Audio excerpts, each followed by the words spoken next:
So Netflix decided to make a movie. They just went and did it. The absolute fucking unit. They made Tall Girl. Right. Tall Girl. You know, in a world where we have so many real issues to talk about, 6'1" is we're gonna not tackle that tall. Is being a tall girl. It's so hard. She's like, I wear a size 13 men's. Think your life is hard? And I'm like, no, but I don't think yours is either. Like, so this fucking movie. All right, it's so bad. It's so bad. I can't begin to explain how bad this movie is. Let's hear it. So there's a scene. Talk to me about the traumas of being a tall girl. There's a scene where she's recounting about how she has this arch nemesis, right?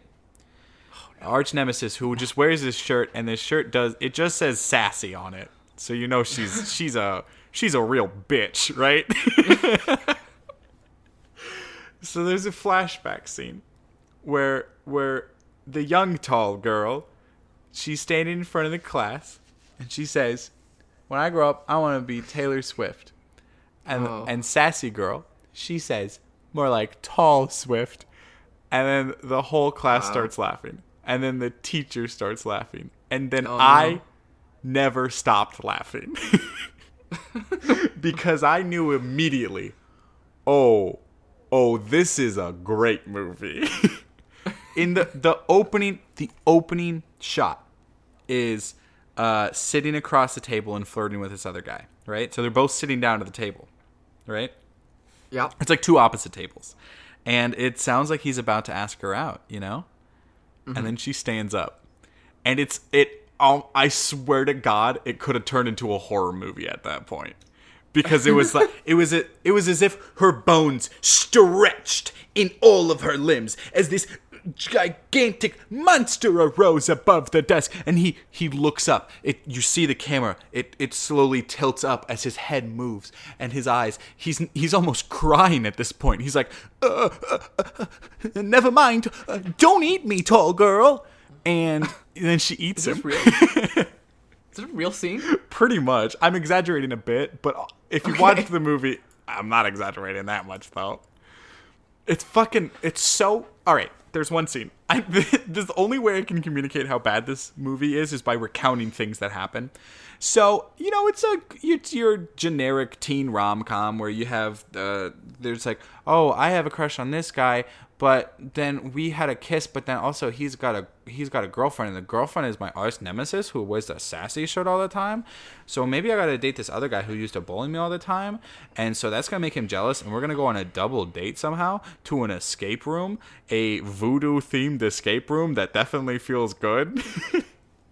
Jesus Christ. But then you realize, oh, fwick, actually, maybe I don't even want to be in this situation because this is, like, super awkward or whatever, and I mean to be true to my own feelings and not try to fake anything and just be the real tall girl I am. So she's like, I gotta go. I'm just going to leave. So she goes to exit through a door. Door's not opening. She goes to another door.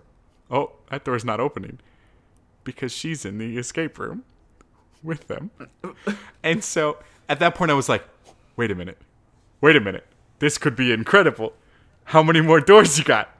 After the second door, sassy girl says, well, why don't you just leave? Tall girl turns and says, I'm trying to, and then it just cuts to the next scene. But here's what I wanted the rest hour of this movie have this big giant behemoth of a woman this slightly above average in height woman. I wanted to see her awkwardly try and like finish the escape room in order to leave.